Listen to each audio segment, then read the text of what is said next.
All right, guys, let's stop this clowning around and actually get this show started. Well, where's the fun in that? This is going to be a killer show. Exactly. Yeah.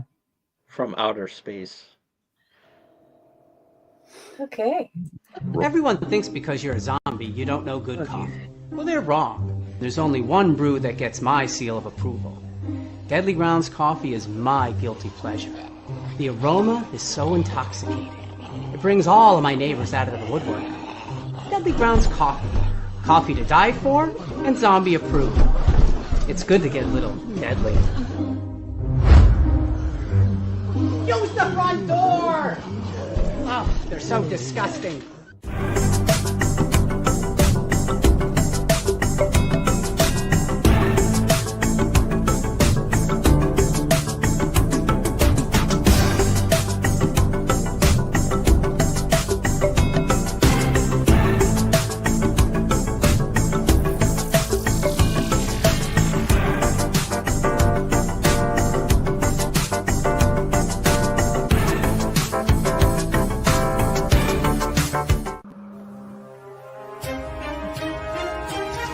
The Dorkening and all affiliated shows are not intended for anyone under the age of 18.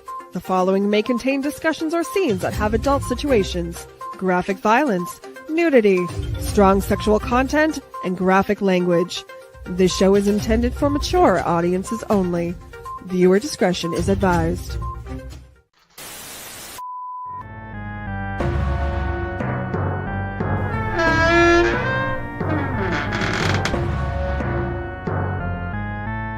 Greetings and salutations, my wonderful freaks. I am your Uncle Necro, and I welcome you all to the Tomb of the Terrible, the show in which I get to lovingly assault your senses with B-movie madness.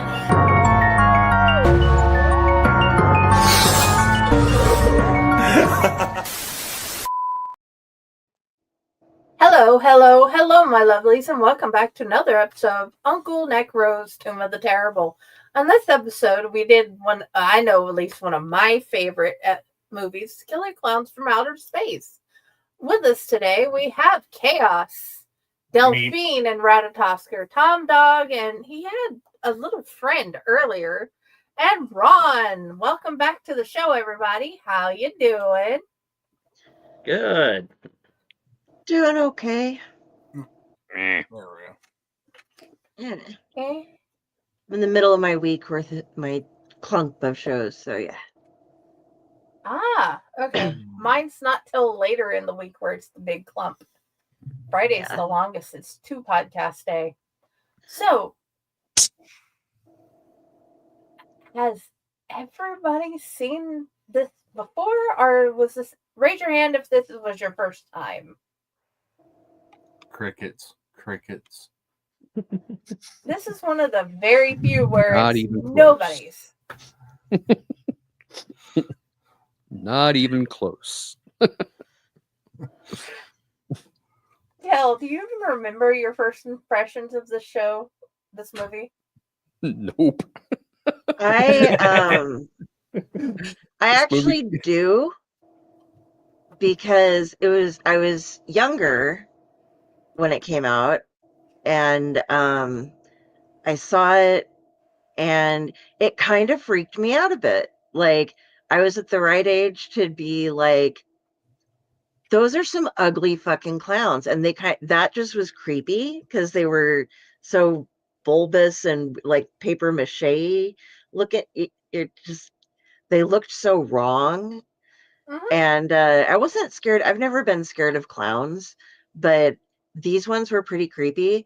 And the dummy scene scared the shit out of me for some reason, because I think like there's a difference between dolls and, you know, the marionettes, ventriloquist dummies, and all the different things.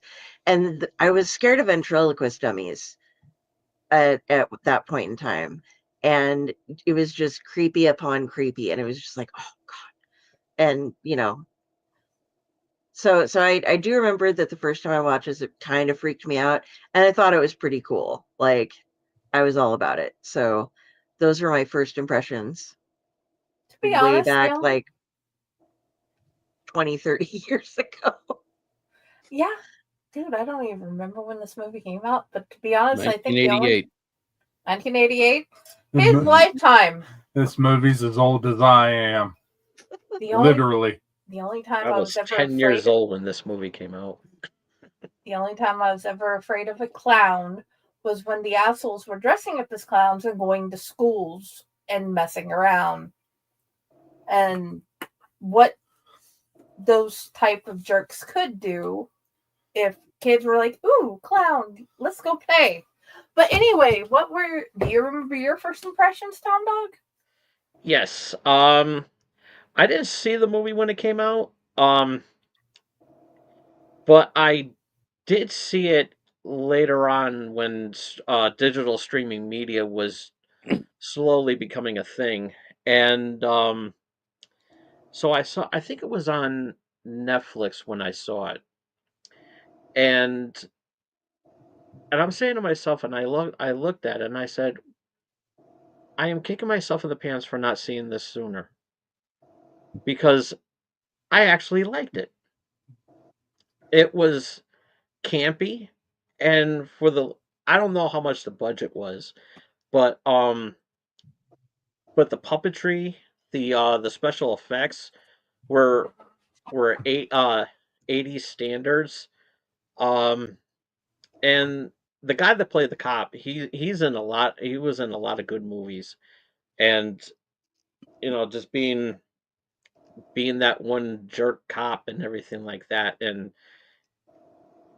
But yeah, PG-13 had that one F-bomb in the movie, and um of course PG-13 nudity. um where you could see through that lady's um lingerie when she's opening up the door to get her pizza. And but yeah, it was really good, and there were some scary stuff. um cheesy violence, which is tolerable for that time. It was pretty funny. Um, so I think it would have been a little bit more gorier if it was rated R, but before it was actually pretty decent, and I remember watching it, and I'm just still kicking myself in the pants for not watching it sooner. Understandable. Ron. So this movie was released when I was probably either a sophomore or a junior in high school. I didn't see it when it first came out, but close enough. I actually saw it when I was a freshman in college, so probably around 1990-ish, 1991. Not that far removed from when it was released.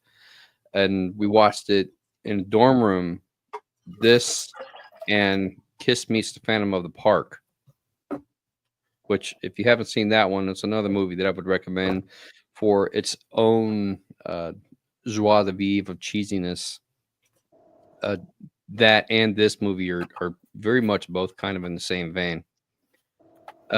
So because it's been 35 years, 35? 1990? How long ago was that? 35? Yeah. Because it's been 35 years, I don't think I could tell you what my first impressions of it was, other than, you're sitting in a dorm room with a bunch of other 18-year-olds watching this movie, and they're probably drinking. I wasn't drinking at the time. It's very hard to think that far back to what my first impressions would have been. So even upon watching this time around, having seen the movie as many times as I've had since then, I can't really give you an honest first impression, because it'd be tainted by each watch as, another watch. Okay. But yes, I like this movie. And as we discussed yesterday, I have a very hard time trying to find things about this movie that I don't really like, but we can get into that. We'll get into that later, yes. Yeah, I'm not even gonna lie. It's been over 20 years since my first watching of this. I do good to remember what I have for breakfast most days, so I cannot remember my first impression of this movie, other than I liked it. Okay. I decided I was going to be one for Halloween. That's about all I remember. Del, what did you like about the movie? Okay, we're gonna go through here. I got some pictures. Oh boy. Yay. So, Woohoo. what some things that I liked, and I picked up more. What is happening? Dive! We ask ourselves that every Tips day. for Jar. None of us really know what is happening. That's the $1 million question. We are talking about Killer Klowns from Outer Space. So they cover like everything. Okay, we have the spaceship that the clowns come in, and there's the old man and his dog Poor dog. going to see the spaceship lands, and they go to check it out. Some other people go to check it out too, and inside the spaceship, what is this? Is it a cotton candy factory? No, it is not. The clowns shoot people with ray guns that turn them into cotton candy, and then they later drink them with silly sippy straws. What kind of clowns? These kind of clowns. There's a whole lot of clowns. There's clowns everywhere. But they do all the different clown gags, like there's a clown on a little bike, because in circuses, clowns ride around on little bikes. There is also the clown car, where traditionally you get all out of the clown car and look, this many clowns all fit in that car. And they have pies. Oh my. But you know what? The pies are acid pies and they kill people. They do shadow animals that can also kill people. He did a great one with the George Washington crossing the Delaware before this. Yeah. But they kill people with that. They have the little, like, she's going to run out her window. Oh, look, we shall rescue you. That's another classic clown skit.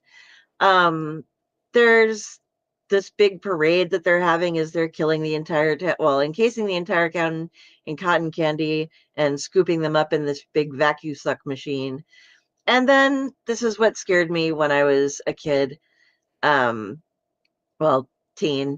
was the he does a marionette with the jerk cop and like pulls his hand out and is shaking all the blood off. And so, yeah, that one freaked me out. But they did like all the different little spin-offs. And the other things that I couldn't pull up here, I had 2 gifts. They make a balloon dog and it actually runs around and barks and like is a tracking dog. And then the way they die, if they get shot in the nose, their heads explode into glitter and they spin in something really, really fast, light up, and explode into a big bomb of glitter. And so that was fun for me. I liked how they tried to incorporate so many different clown antics into this movie, like that you would see anywhere. And there were extra things too, and some of them were more carnival or circus-esque than just straight up clown things, but I really liked how much they did try to do different gags and deadly clownification things. So those were my favorite parts. The relationships between the people, there's pretty much 2 goofy guys, 2 guys who would like were with the same girl, and the cop who thought everybody was playing a prank on him, so there wasn't a whole lot of character development or anything. The main 3 characters were a cop who used to date Debbie, and the guy that she's seeing now, Mike. But by the end, they're all giving group hugs, so they're friends. So that was okay. That was the only character development, really, was those 3, and they got to be friends with each other, so that was okay. But yeah, I liked all that. I do have to bring something up I'll bring it up later. There's one thing that I didn't like, and I have a picture for it too. But Okay. But that's it. It was a good movie. It was clever. and especially for when it was done, they did a lot of great things. Awesome. Tom Dog. What I liked about the movie, the special effects, especially my favorite scene was that one clown that Del showed earlier, of the one that was doing the shadow puppets. And yeah, that is my favorite scene. And it was so awesome because you who would have thought that a shadow puppet would just come out of nowhere and just start eating just eating the people. And the popcorn turning into were just like little hatchlings or something like that, and then they had like these freakishly looking clowns, especially the one that was when the girl was opening up the hamper, and it was that part got me. um you have to have a creature in the 80s coming out of the toilet. I mean, that's kind of like rule for a movie like this. um like Ghoulies and Critters, I think, was another one that did that. I could be wrong. Anybody can fact check me on that. Um, and I think there were some other ones too. Um, but yeah, that was the thing, and that was pretty creepy, and um, especially that one part that even Dell said with the marionette, with the cop, uh, that was actually a really good scene. That that was another good scene and everything, and especially where the violence was at its best right there. Where where the clown pulls that cop out, and his hands all covered in blood and everything like that. And made that nasty sound too, which is creepy. And it was good. It was really, really good. And yeah, the story was there. It was perfect, and it didn't get as much love as it does now, because now it's considered a cult classic. And I was just looking it up. It didn't make the budget. It had, I think, 1.5 million was the budget, and they only made 785. And 745, excuse me. And it was but it was still considered a cult classic. And yeah, and I like that. Ron? To go off of what Tom Dog says, the movie doesn't start out as a cult classic, especially Right. upon release, because they have no idea how it's going to do at the box office until it's finally released. So this movie didn't do very well when it first started out, but it eventually gains traction once it goes into the private market, and you can get it from Blockbuster and stuff like that, which of course is how we found out about it, when you go and you get it at Blockbuster. So then the money from the movie is basically made on rentals of how often the video gets rented. And then the more that happens, then it becomes a cult classic. So, but this movie it's a cult classic, but I actually think that it has transcended cult classic to iconic. And I say that because this movie was released in 88, and you look at the style of clown costumes, you look at the makeup and the way the clowns look, you look at the set design with the cotton candy and the bright colors and all of the gags and the toys, and even the big top and the circus theme and everything like that. These are still the images and the style that we use for all of that stuff today, 35 years later. Nothing's really changed. Very little, at any rate. Maybe even more blacklight stuff. Now you're going into the Dayglow side of things. So Uh, name another movie before this one that had that same kind of effect on our mass market with setting the stereotype or setting the image of what creepy clowns were supposed to look like.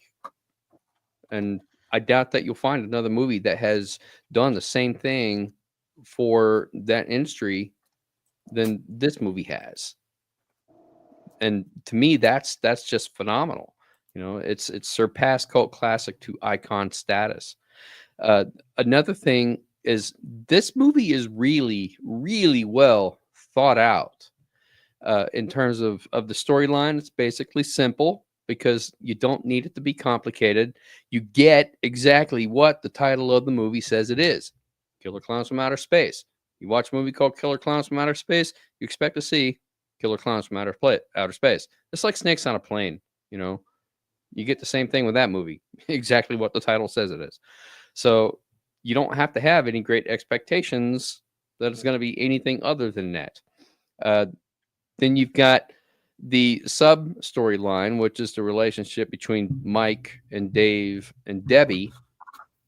As Del mentioned, Debbie used to date Dave, and now she's dating Mike.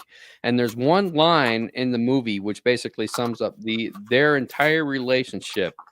She chose laughs over stability.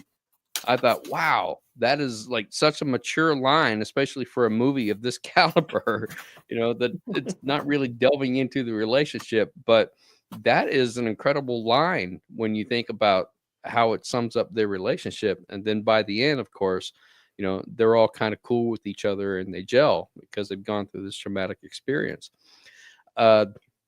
So I think that the writing is pretty witty as far as the characters go. You've got Paul and Richie, the two guys in the ice cream truck, and they're sort of morons and stupid, but they're your haphazard heroes. They come save the day at the end of the movie as sort of a little bit of a Deus Ex Machina, a little bit. And wherein the truck bursting through the wall is the Deus Ex Machina, because you don't know what happened to Paul and Richie at that point. So it's cool that they set them up to be those kind of characters, and then you get that payoff in the end. Officer Mooney, the asshole cop, he's a two-dimensional character. He thinks everybody's out to get him. He doesn't like the youth of today. He probably shouldn't even be on the force. Probably should have retired a long time ago. Why is somebody his age still an officer, not a sergeant, not a lieutenant, not a commander? He's not even in charge. Dave, who's way younger than him, is his superior officer. And because Mooney's got this attitude, and he's still a beat cop, you know, and I think that they didn't even need to explain that to kind of give that dynamic. And when you really see that, and then Mooney gets his just desserts. And Jenny and I talked about this yesterday, where there's a lot of payoff, but it doesn't happen right away. Where Mooney says, nobody makes a dummy out of me. And that's at like the beginning of the movie. And then later on in the movie, that's exactly what happens, is that the clown makes a dummy out of him. I especially love the fact that they put the rouge on his cheeks, and you've got the blood trickling down the side of his mouth to make it look like the ventriloquist mouth. Those are just, it's like small details. You didn't have to add them because the point would have still been there, but just the fact that they actually added stuff like that in there to make it look like he's a ventriloquist dummy, you know, those are the attention to small details that I really like in movies like this. It's things like that. And the dinosaur, the shadow puppet you're talking about, with the clown make the shadow puppet, the dinosaur eats the people. There's a point later on in the movie where Dave and Mike go into the spaceship at the amusement park, and you see that big dinosaur in that one scene, which is exactly the same shape as that shadow puppet. And I felt like, you know, that's a really cool callback that probably not a lot of people even notice stuff like that. So you can sort of see where the inspiration comes for things like this. And that's why I think this movie, it holds together really well. because every time you watch it, you might see something new or something a little bit different, or you go, huh. Another thing I like about this movie is that the clowns are really well thought out in their alienisms. There's a very brief conversation about why are they here? Where did they come from? What are they here for? The only thing they know at this point is that they're collecting humans for food, but they don't go into any great detail. And I think that's cool because something like this happens, you're not going to get those answers. You're just sort of going along with the flow and hoping that you can survive. And you can question all you want, but you're never really going to get any answers to those questions. But again, Jenny and I had this conversation that they understand English. They don't speak it.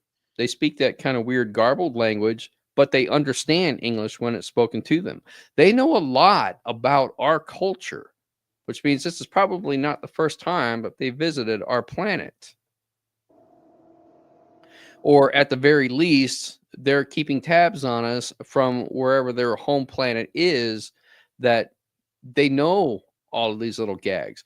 We don't even know if like the clown is their actual form, or maybe they just took on the clown look because they knew they could fit in with our society without bringing attention to themselves. Like the one clown that stands out in front of the drugstore. You know, he sees the animatronic gorilla standing there, and then he stands there like an animatronic, camouflage in broad sight, you know? So there's like, it's little things like that where they really develop the clowns as an alien race where we can tell certain things about them without needing any information about them. And I think that that's what makes this movie really clever, is that they paid attention to those kind of details. So for me, it just, this whole movie holds together. And that's why I said before, it's really hard for me to find things about this movie that I don't like, just because it's extremely clever when you start breaking down the small details.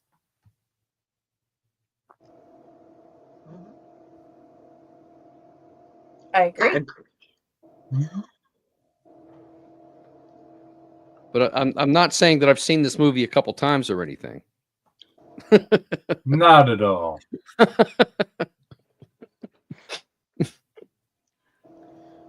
Just say it. Anyway, all right, Chaos. All right. Well, everybody else seems to have generally covered a lot of the things I really liked about this movie, except for one major thing. That scene with the tiny bike. One of my favorite scenes has to be that where the biker destroys the bike and proceeds to ask the clown, "What are you going to do? Knock my block off?" And he just pop, knocks his head off into a trash can. Yeah, that's precisely the kind of thing I'm talking about, where they set up the gag and then you get the payoff for it. Like the thing with Mooney saying, "Nobody makes a dummy out of me," then you get the payoff. That one is one that's instantaneous. You get the gag right away because it's funnier that way. Yeah, that always had to have been one of my favorite scenes of this entire movie. Honestly, in this movie, there was only one thing that ever really confused me and I thought was inconsistent, but that will be gotten to a little bit later. Alrighty.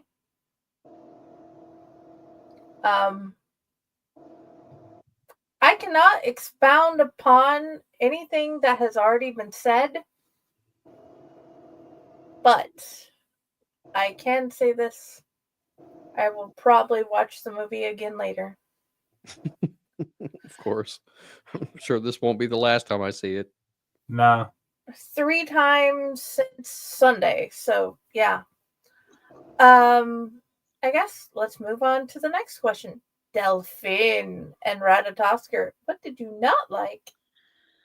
Okay, the only thing I really didn't like was this here part at the end. And it's just because they well, the very end, because they're like, oh, it's flying off, the spaceship is going, oh, it's going, and what's going to happen? And it explodes. And yeah, spoilers, if you haven't seen this movie by now, seriously, What's it's wrong with you? Yeah. Seriously. But It's almost 40 years old. Come on, seriously. yeah. How old So are you? Only 37. I've only seen this about 48 times at least. So but it's 37 years old. so we have the miraculous rescue with the clown car, which is like, okay, cool. But in the end, they're like, is there any, but the entire town is dead, like the entire town except for the five the goofballs and Dave, Debbie, and Mike, and all these other places are in there. But then they're like, is it over as this glitter and fireworks are going off? And they all get hit with pies, and they're just like, oh, but as we've seen before, the pies are made of acid. And they like totally destroy somebody when they're first hit with pie. They're just like, somebody is death by acid pied early. And so I'm just like, I get that it's the gag, but you just covered, like, they're going to start melting as soon as it cuts. They're just going to be like, oh God, get this off me, because it's acid pie. So that's the only thing I didn't really like was the acid pie. Like, just as a gag at the end, but it was like, they are deformed now for the rest of their lives because they've been covered in this, and I'm pretty sure that nobody's sitting around with a fire hose ready. So seriously, that's the only thing that bothers me about this movie, was just that everybody's dead in acid pie. Tom Dog? I have a couple. Number one, the one clown that goes inside the pharmacy. He just put the pharmacist doesn't die in that one. We don't see it. We don't know if he's dead or what. I don't know. I never understood the significance on why he's there. Why that clown was there. Yes. Because that guy is somebody that the Mooney trusts, and he calls into the station to say that he's having a problem with the clowns in there, and then you hear him screaming over the phone. This guy, he's like, "You're in it too, fuck you," because he thinks he's on the It drug is with kind him. of implied over the phone that they did do something to the pharmacist. Yeah, I think it was pretty. It was setting up so that it was like at least somebody that Mooney trusted was calling him, so he thought he got the whole town in it, which made him more paranoid and fuck you about everybody. Yeah. Okay. Then I'll just bring it to the one other complaint that I have, because I did miss that part. But the one other complaint was, how were the grown-ups not able to see the little girl leaving that spot on the restaurant table? And she was able to you see the camera panning to the empty seat. Nobody saw that one woman that was looking that direction didn't see, while she was socializing to her friend, that her daughter was not there, and never even heard the chair move, at least like a you know I don't know, man. If you've ever taken kids to a Dave and Buster's or a Chuck E. Cheese, that shit happens all the time. I mean, I just and especially that, like I said, with that one grown up, like, looking over there and turning her head this way, can't glance over to see that the kid was missing. This was like made in the 80s. You could trust Yeah. your children, right? Yeah, Well, yeah, pretty much. exactly. That has happened to me before, and I cried. Luckily, she found a cop Yeah. and was safe. Oh, we had a fun one. My mom caught a kid that was like toddler, like just standing up age, and the mom left like all the kids. There were a number of kids and one in a high chair, and the one in the high chair just stood up and started falling, and my mom like zoomed across the aisle and just like swoop caught this kid as they were getting ready to crack their head open on the ground. Oh, but She the was- jerks at Walmart. Kids falling out of the buggy. You can see it, but nobody's paying attention, and she hit the floor because 5 people decided they had to cross before mom could get from the other side of the clothesline back to the kid. My son was 16, couldn't find me over in the frozen food aisle, didn't have his phone, so he went to customer service and had my name called over the loudspeaker. That's great. Yeah. My mom's Funny, done I that just before when I escaped- was a kid. You know, you go to Kmart and she loses you in Kmart. She'd think nothing of going up to the customer service desk and have you paged over the intercom. That was a Funny, thing. I was a baby and escaped my babysitter, and they found me in my mom's boss's parking driveway, several blocks away. Alrighty, let's get. Is that a cherry limeade? I was like, 16 though. 16. Lost my 16-year-old. He couldn't find me in the Frozens. I worry sometimes that mom's just going to leave me someplace, like just Run away. being like shop. Well, no, because she shops alone enough that sometimes when she picks me up, I think she forgets that I'm there because she's just so, like she'll drive and she'll miss all Yeah. of the turns because she's like autopiloting herself home or something. It's like, no, I live there and stuff. So, yeah. It's like, you don't still live with me? Yeah, that I do sounds have about one- right, to be honest. Yeah. But I do have Sophia one more. was 5 on that hand. So she's like, I can't Oh. find mommy. There's too many people at this Halloween thing. Cop. I'll go to the cop I can see. Okay, Tom Dog, please continue. Yes. Oh, you have more to say? Okay. Yeah. I'm sorry. Reminiscing. Yeah. I can't relate because I'm not a parent. So, but I was a kid once. Understandable. So, anywho, Former child. what do you mean former?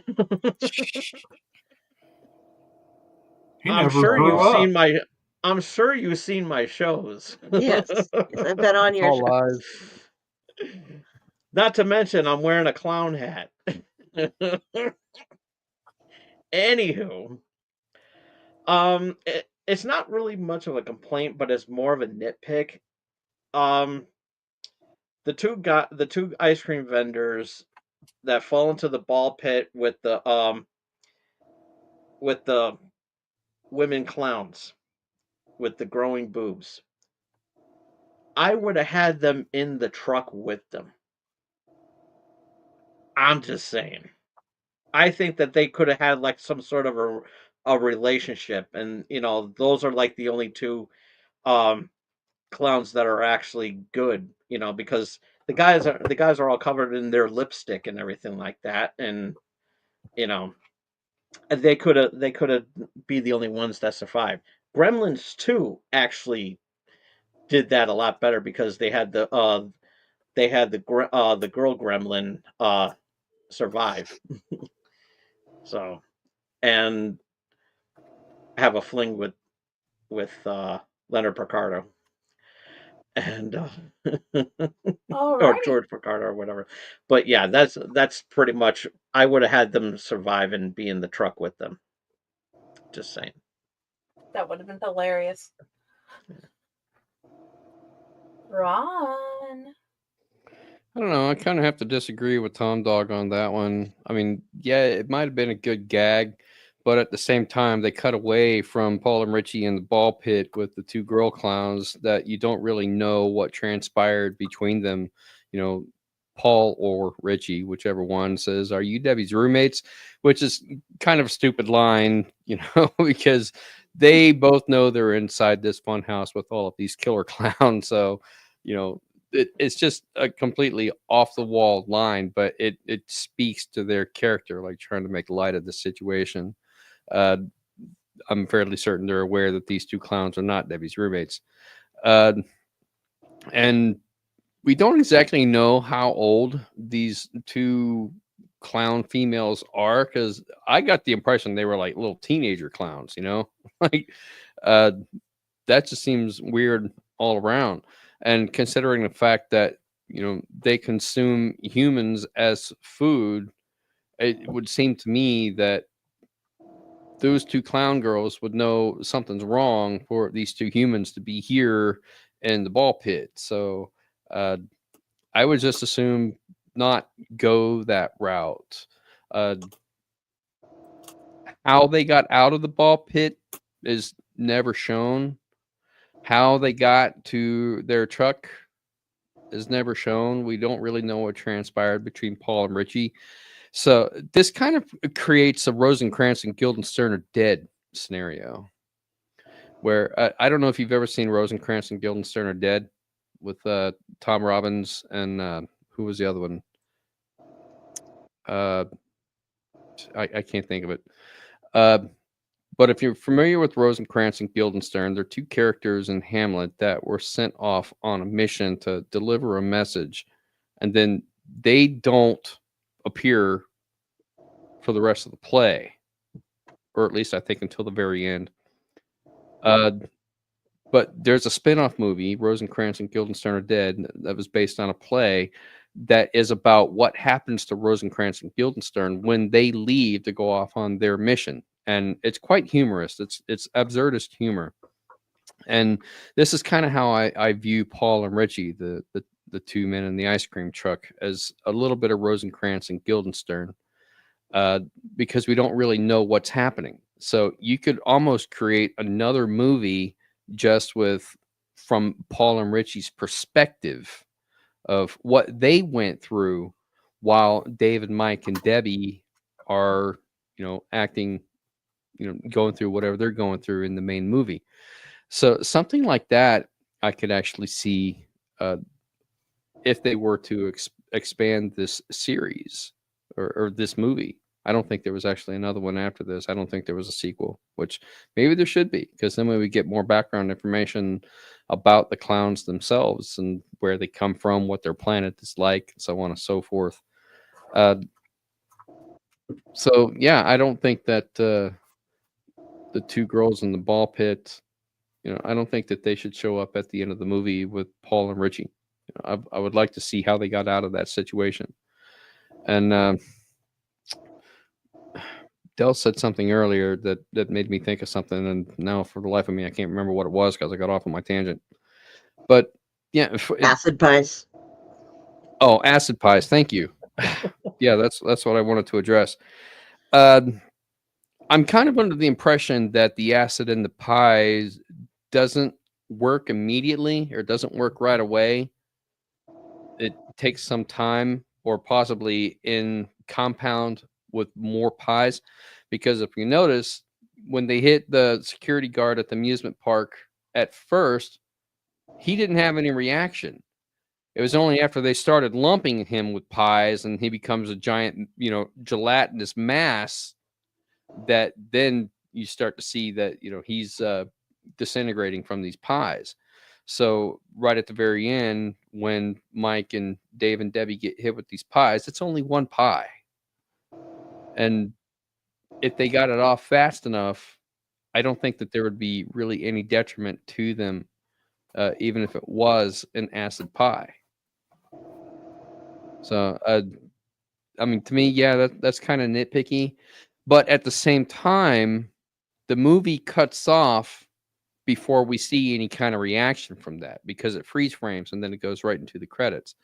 So if they were to extend this movie or come out with a sequel that maybe would continue where this one left off, then we could see maybe their face starts to melt and they're like, quick, get it off, then the rescue crews that are there, because they did have a couple of police cars and like military people pull up, they probably get them to safety before anything with the acid actually happens. But now you still have this whole town that is basically desolate because all the people are killed. So or at least destroyed in the explosion of the ship. I also this isn't a dislike, it's a like. I like the fact that the big top tent of the spaceship is like an iceberg, and when you see the whole thing in full, it's a spinning top. And I think that's a really cool a cool thing about this ship. It's just a neat little detail that somebody thought about.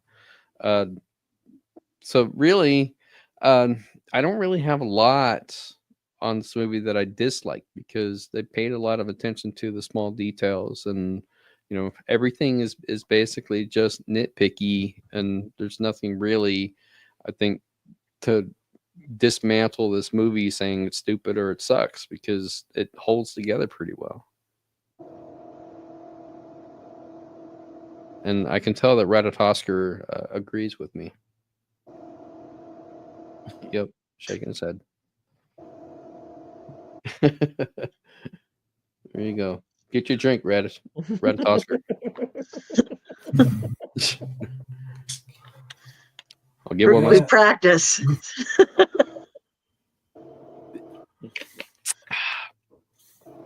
Yeah, my only problem with this movie was that the one thing that Dell already covered, the inconsistency with the acid pie. For the simple fact, why does that one dude still have his fingertips? Because those pies were actively acid at that time. When he goes, ooh, look at this, sticks his fingers in it like a dumbass, and he gets to keep his fingertips. He does shake it off, though. He does do this kind of motion like he's trying to get it off of his fingers. Yeah, but that ain't gonna do shit if your fingers are being burned off by acid. Well, again, that goes back to the point that I'm trying to make, that it may not act immediately, because it didn't act immediately on the security guard at the amusement park. It was only in combination with all of the pies that were being thrown at him. So a little bit probably is not going to hurt you, but a lot of it probably would. I always saw this as a wonderful and great movie, but one thing I feel they should have done better was simply making a sequel and starting it off with bits of popcorn turning into new clowns. See that? That's how the sequel could begin if we ever get one, but I don't think it's going to happen at this point. Was there ever the closest thing to a sequel I think we're ever gonna get is that game they just put out the end of last year. That's a good game. The only problem I can see is that it would have to be something where like everything, they have like genetic knowledge of how to create all of their weapons and things, because they would have to figure out how to cocoon people in cotton candy in order to drink their essence and to build the machines to do such. Yeah, otherwise they have no communication to their home planet with no way to contact them. Yeah, there's a game. Yeah, there's a game. Yeah. You can even make the balloon dog in it. Somebody look up and see if there was any more movies in this franchise. I am right on it. Playing sequels. There was the plan to release a requel of remake and sequel titled Return of the Killer Klowns from Outer Space in 3D in 2012. Steven Chiodo was to direct the movie, and his brother Charles would be a production designer. Grant Kramer, who starred in the original film as Mike Tobacco, stated that's a good name, by the way. Stated that his character would return. According to Kramer, Tobacco would now be a town drunk, whose ramblings about the clowns are dismissed. When the clowns come back, Tobacco, who has been preparing for their return, teams up with two young street performers to fight them. Kramer also said that there might be multiple sequels, each revolving around a character from the original movie. It was reported later that a release had been delayed, but according to the Facebook page for the film, it was officially in post-production. A page on a website for the original movie promised that the follow-up film, referred to as a sequel rather than a requel, would be released in 2013. In 2016 interviews, Stephen Chiodo stated that the efforts to make further Killer Klowns productions have shifted from planning one or more theatrical releases to focus on television. He explained the concept of a trilogy in 4 parts, with the original film being the first, adding, "We've got it all written out." However, he also ambiguously referred to the same plans as a long arc series for cable and long-ranging series. In October 22nd, 2018, it was announced that the Sci-Fi Channel was in talks to license the rights to make one or more sequels to Killer Klowns to Outer Space, as well as additional movies in the Critters franchise. Critters versus Killer Klowns. Yeah, right. In August 2022, it was revealed that a systematical multiplayer game based on the film was being developed by TerraVision Games and published by Good Shepherd Entertainment, with a planned release in 2024 for Microsoft Windows, PlayStation 5, and Xbox Series X and S. It was announced in August 2023.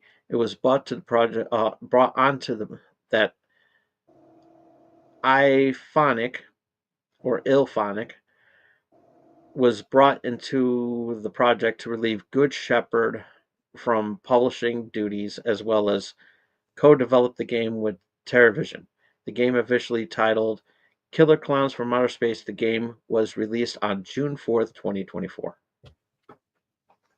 So far, no actual sequel movies or anything else that's been done. So it still remains this one movie, and everything else is uncertain and up in the air. So I think that's funny that of all the things he's listed, this sequel fell through. This sequel fell through. This sequel fell through. But we're gonna make that game. I bet plenty of people played that game. probably, yeah, it wouldn't surprise me. It I would looks think pretty that good. it's still possible they could revive this movie with new cast,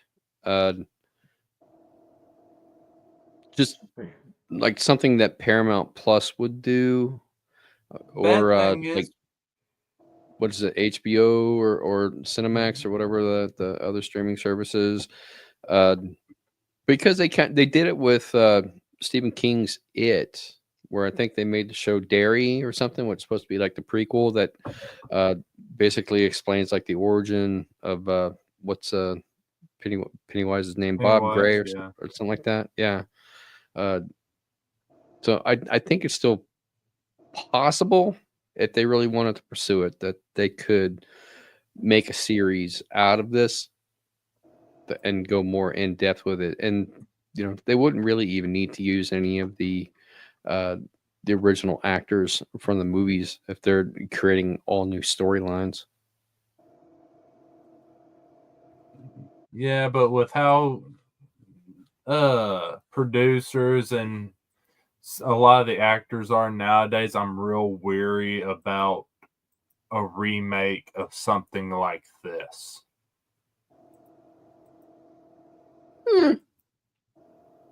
I wouldn't want a remake. I would want a new movie. Same here. I Yeah, don't want them to you're saying, remake this yeah. movie because there's not really all that much that's wrong with it that they could improve upon. Yeah. But if they wanted to create an ongoing series that is its own storyline that is tied into the movie but is individual and set apart, then I would go for that. I think that would be cool. Yeah. Plus, with the remake, they might CGI the hell out of it. Yeah, and there wasn't a lot of Yeah. CGI in this movie. In fact, I think that Alrighty. the stuff that they did incorporate, like green screen backdrop, Yeah. was really well melded into the movie that it was hard to tell the difference between what was green screen and what was real. It was more like a mixture of stuff. They had like stop motion for the shadow puppets, of course, and puppetry. Lots of puppetry in this one, and Yeah. really good puppetry, I might add. Especially with the seedlings or whatever you want to call those clowns that were coming out of the hamper. That was really good puppetry. I mean, Yeah, we're talking about some Ratatosker level puppetry over here. oh yeah, oh, and Mojo. Mojo. Too. All right, Jenny, you're trying to steer us back on track. So Yeah, otherwise, the show's going to be 3 hours long. yeah. Oh, okay, maybe not. Okay, bye. Oh no. That's the Bye, show, Jenny. everybody. Have a good night. All We're out of right. here. All right, Dell. Well, alrighty then. You're our commander and chef. I'm commander and chef. So, well, those are the things that we didn't like about the movie. I guess one other thing I'll hop on and maybe was that when they moved the spaceship, like everybody saw it come crashing down, and then they move Nobody it saw from move it. from the crater into an amusement park, and connect it to everything, and nobody noticed. Like, you would think, and when you're trying to say this giant hole here, well, we saw how deep the hole was when it showed the inside of the spaceship. So it's like, I mean, maybe you can find something kind of suspicious about this, like, couple 1,000-foot deep hole in the ground that just suddenly showed up in your woods. The I fact that mean, there was a hole there to begin with. Yeah. yeah, like you know that if you're the sheriff or whatever, you've probably been around. You've probably been out in these woods because that's where old Farmer Green and Pooh Bear walk around at. So it shouldn't be that hard to figure out Well, that something's kind of that means wrong. that it also would have made a hole when it landed in the amusement park as well. Yeah. Which So we seemed never to see be, that hole. Yeah, we never see that hole. Now that makes me wonder if you're going to be planting your ship that far down into the ground. Wouldn't there have been rumblings, maybe seismic tremors or something, to make a hole that damn big, that damn deep, and Did nobody they check noticed? for gas lines? Yeah, especially in an amusement park where they probably have a lot of underlying underground electrical conduits and stuff. Or the ocean? I don't know. It looked like it was kind of setting out on a. Well, it's called Crescent Cove, so it might be a bay, Yeah. or a lake. It doesn't necessarily have to be an ocean, but a large-ish body of water. It had a boardwalk sort of feel to it. That's what I was kind of going with here. Let's go ahead and we'll let them do theirs when they get back. We'll run the ad break because that's what we would be doing at this time normally anyway. Okay. And give Jenny and Chaos a couple minutes to get back. And I just suggested, and there they are. Okay, Sorry, crashed. no problem. Did We were just gonna do an ad break, but we need your commercial yet? dislikes. No, Well, we were waiting ready for to run your. it. We were waiting for My you. everything crashed. I don't have any. This is one of those movies where I'm just like, you know what? They did very well. And I don't have to put a lot of thought in watching it. I just can sit there and enjoy it. So I've decided I don't really need any. Okay, well, we're going to run the ad break then. We will be right back, folks.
Greetings and shabibans. We are the Retro Reductopus Cephala Podcast, a long-form bi-weekly show that celebrates all the things that made growing up awesome. Yeah, that sounds good, but I don't know what all those words mean. I think what Parasite Steve's trying to say is that on Retro Reductopus, we explore a range of retro goodness, from toys, video games, and movies, to cartoons, and even snacks and school lunches. Oh. And we do it all with a positive spin, a slew of killer guests, and some very adult language. And you know what else is cool? No. This crazy show is part of the Door King Podcast Network with new episodes every Tentacle Tuesday. What's that? And if waiting 2 weeks for a new episode gives you a sad, know that we drop bonus episodes all the time, like the off-format Crow's Nest and an interview series we call The Brig. You can listen to Retro Reductopus on Apple Podcasts, Spotify, Stitcher, or any app that's cool enough to carry the only show that celebrates all the things that make growing up awesome.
Hello, and we're back. And I hope everybody had a good break.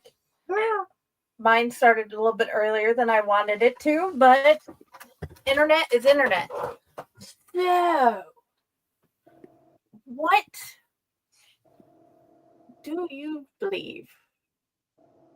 Okay, guys, if you're going to make out, you should do it after the show. He was just giving him a drink. I was thirsty. It's one of the two. He was either giving him a drink or a smooch. It's up in the air. It's mouth to mouth. Mouth to mouth. Steven, hi. Okay. Yo. So speaking of Steven, go find Fractured Mind Press and read everything. I'm trying. Everything. You want to read it. Should Like, publish. all the more lores, all the monsters, all the everything else. Go find it and read it. But onward. Yes. What do you say about the movie? Should other people watch it?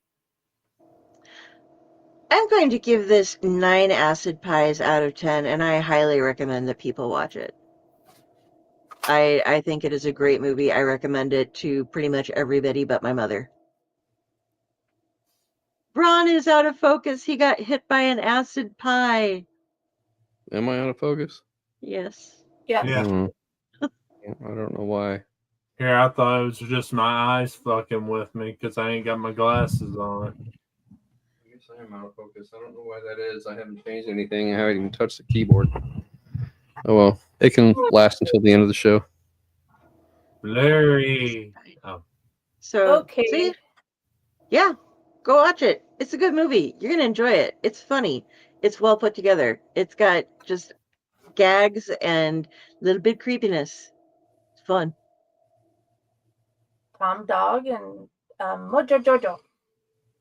Okay. I am going to give it a 9 cotton candy cocoons out of 10. And I am going to give it 9 banana peels out of 10. And do we accept this movie or recommend the movie? Yes.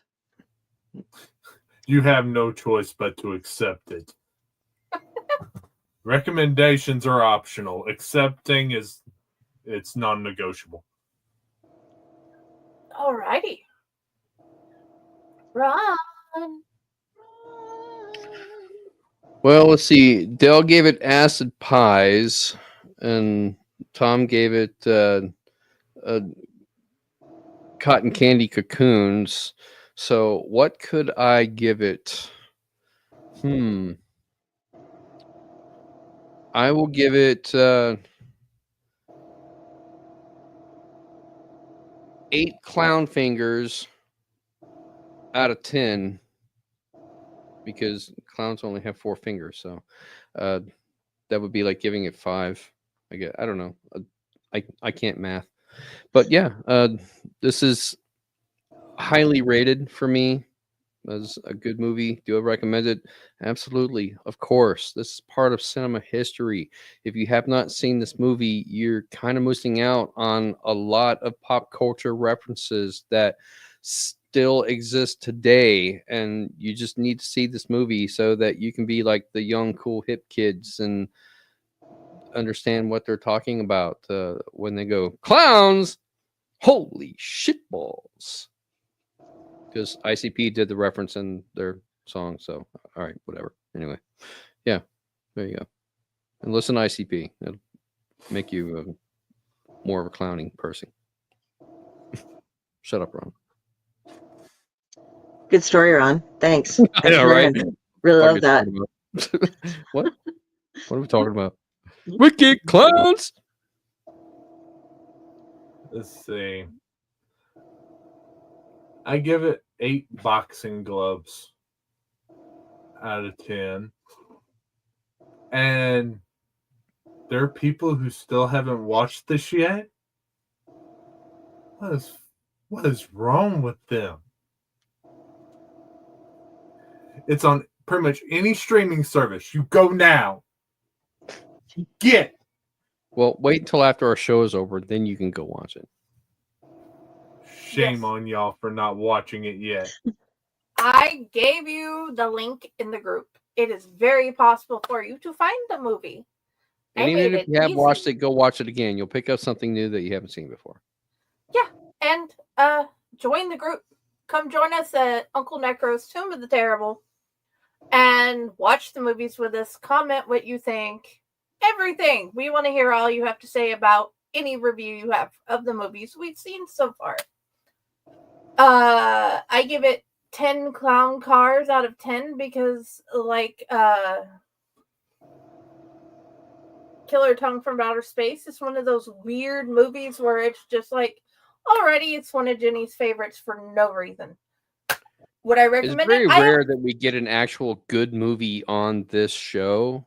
Yeah. So this is kind of like a refresher. It's refreshing that we actually get a good movie that we all want to watch.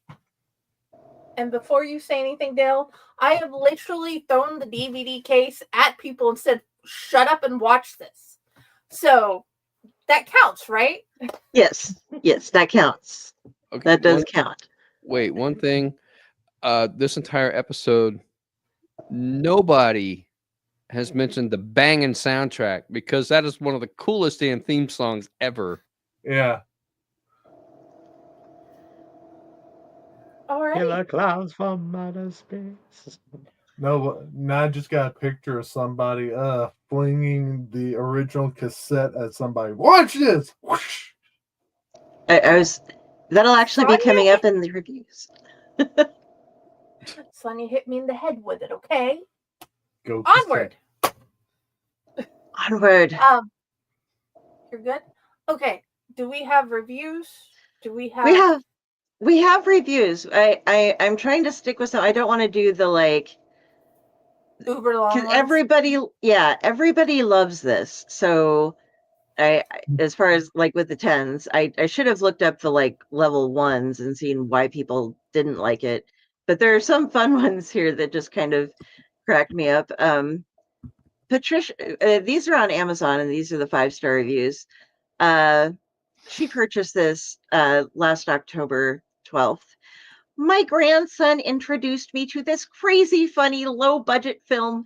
It puts clowns in a whole new light. We had a blast. Love that. And you Yeah. have to do it in the voice too. Yeah, I thought it was great. It's crazy funny was what she named her review. B.I. Simpson, best presentation of stupidity ever. If you've seen the movie, you know it's dumb, badly written, can't keep a consistent storyline, and the acting is variable. John Vernon fans, this needs to be in your collection. Those are the negatives. The positives are the clown effects and the soundtrack. Blah, blah, blah, a bunch of about the steel book and how that does things. But the clown effects, always unnerving, look even creepier and more disturbing in 4K.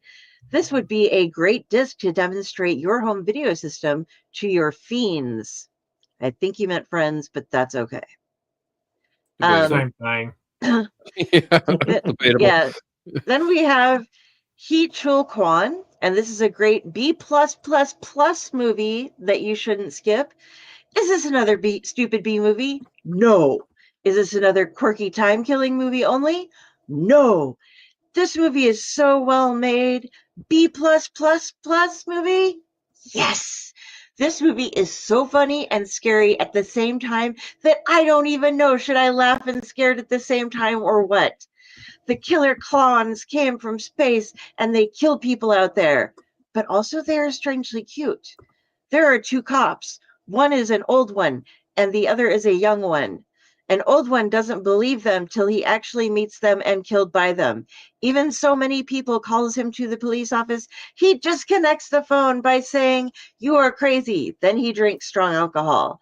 The other cop tries to stop the clowns, but useless since they are so many and he is just one.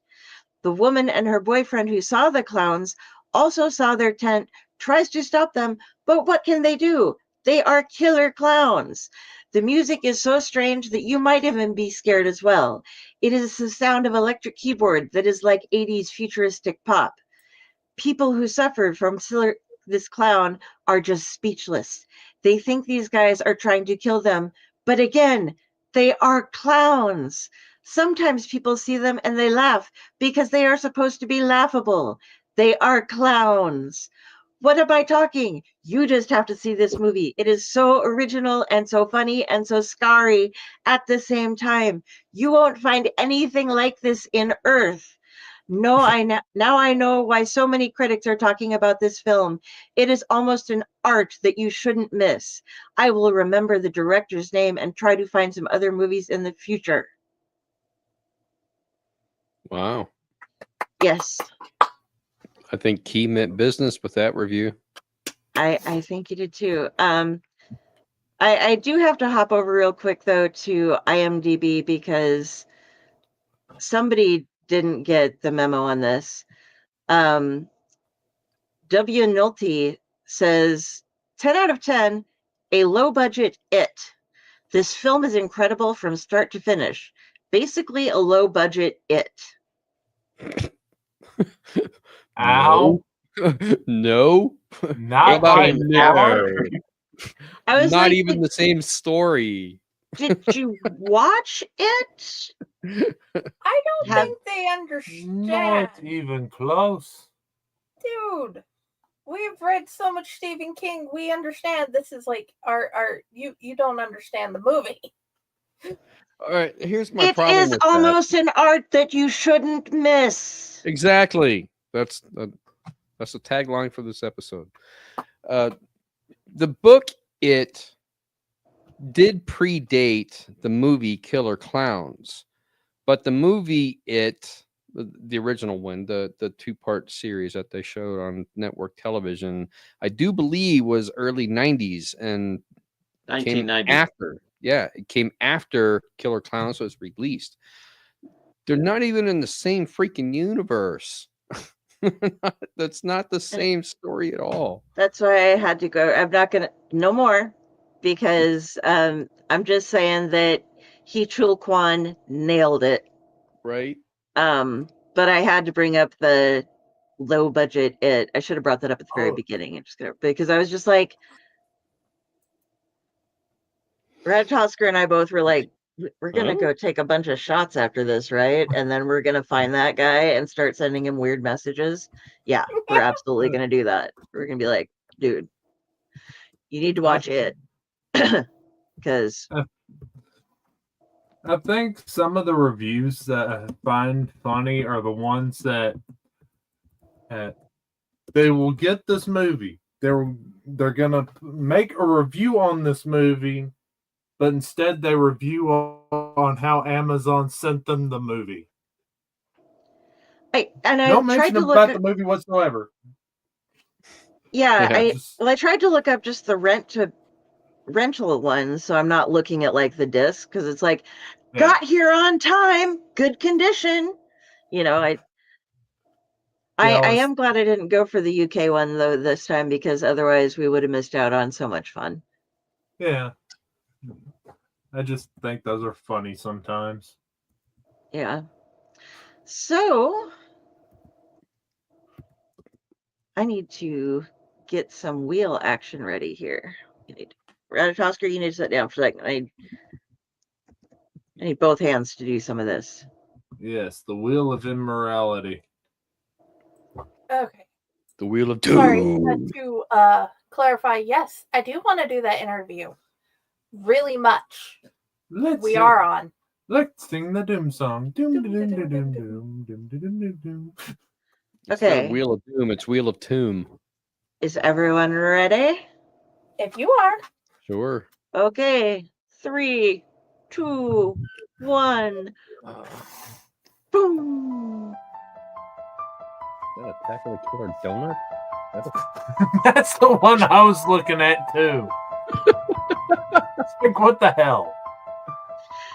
Class of Nukem High. 1986. Well, at least it's an old, decent. Well, I can't say it's decent, but I have like vague recollection of this movie, but I won't know if it's the one I've actually seen until I see it. Yes, it's on Tubi. Because I may be mistaking this one for another movie. I'm thinking this is a zombie movie. Don't know. I have not seen it. It shall be an experience. And so, Jeremy, that's what's next. Class of Nukem High from 1986 on Tubi. Yep. If you go join the group, you will have the link to find it easily because I put it there for you. Freddy's so good at that stuff. Where do you want to be found, Bill? Where do I want to be found? I want to be found at Carrie Sanders. That is Carrie with a Kari over on Facebook.com. If you see this crow judging you, that is me saying hi. And judging you, because I do all the time, constantly. But yeah, from there you can find all the rest of my links. You can find links to my author page. You can find links to all my stuff here on Owlite.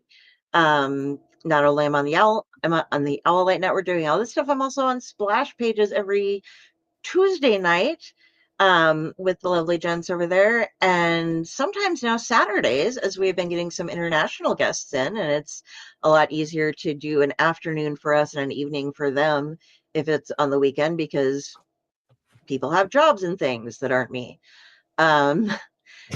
Tomorrow night, we are going to have on Mark Morales. If you want to join us, have questions ready for him. I think we'll be talking some Thor. We're going to be talking some Secret Invasion, Secret War stuff. I'm getting that wrong. But yeah, we're going to be having a lot of fun.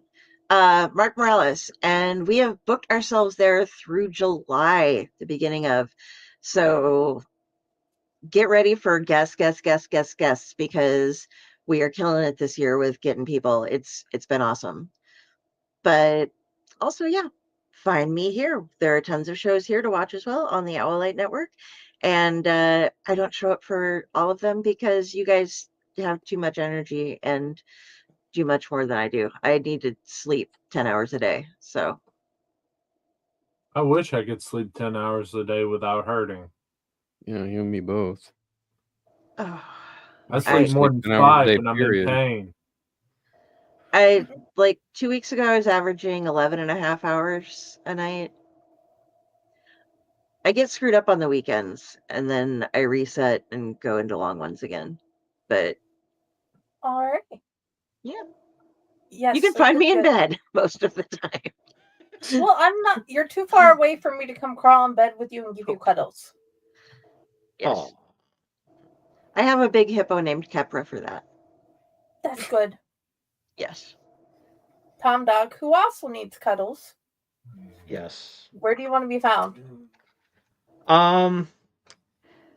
You can find me on Twitter at TomArcade69. That's my YouTube channel for Brill Pro. And this week on this Thursday on Channel X, we are starting our Nintendo month because we are counting down for the Switch 2, so we're going to have a lot of fun. And also, real quickly, rest in peace, Chappie the Seal, who I've been following for weeks now, ever since he made some news in a neighboring town in Connecticut, and he was found in the streets of New Haven, and just wandering, and he got sent to a animal care center to rehabilitate and everything like that at Mystic Aquarium, one of the popular aquariums in Connecticut. And earlier today, it was announced that he passed away. Oh. So he was a little baby sea lion, and it was holding on, but it wasn't doing too well at the end. And so malnourishment and also hypothermia, pneumonia. Checked off all the boxes and everything, and thought it was doing good, but earlier today it was announced that Chappie passed away. Sad. And May he rest in peace. Yes, but Chappie will live on because he's going to be on. There's a Pokemon that's named Seal, and it looks just like Chappie, and I named Seal Chappie in its honor. So Chappie lives on, but Chappie-mon. Yes, and so he's going to be. So I'm going to be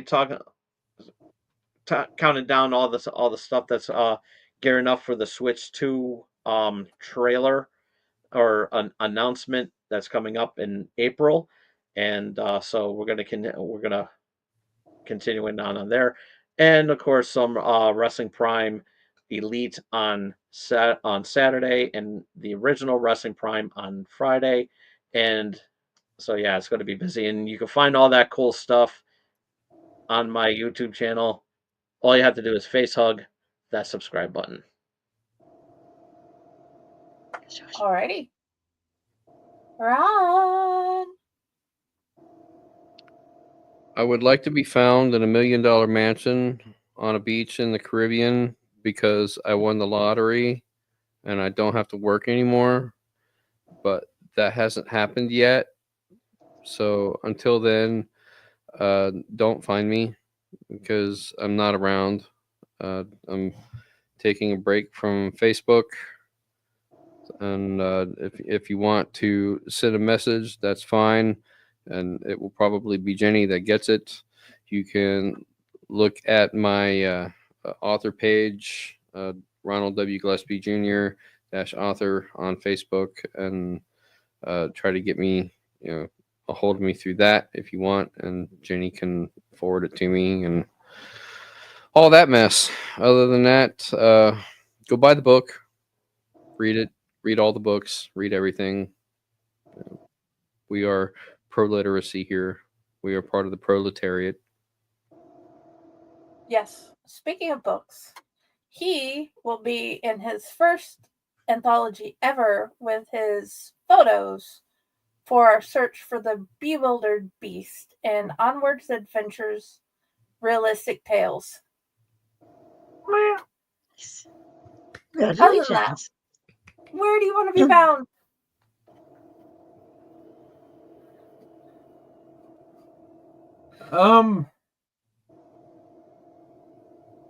In my bed, unconscious. Yes. Good answer. Alright. Good answer.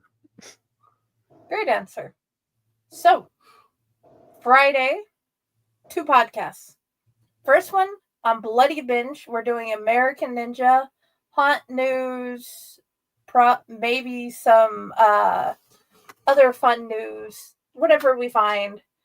And we're going to be talking about what we thought about that movie in the Stephen Henderson way, which is awesome. Sewer Dweller. Please go check out Sewer Dweller. He is awesome. And then the interview I was talking about earlier, Joe DeRowan, will be on Unprinted Pages Friday night at 9 p.m. Eastern. And we will get to talk to him about his horror stories, about actually how darn well he did his amnesia tell in the ghost book that he did. And we get to find out more about him. Because last time we didn't get to have an in-depth anything with him because we had so many amazing authors on the show with him. So, please find me there. Owlite, Fake Horror, Corpse Garden Chronicles, Friday with the Library, and the Blue Box. And if you actually want to read my stuff, on the author page under Jennifer Elliott. And I would like to thank everybody for being here and joining me. I want to thank all our viewers. Please keep reading horror books. Please keep watching movies, horror movies, all the movies. Enjoy the movies and the shows. And everybody, have a wonderful night. Night, everybody. Killer Klowns out.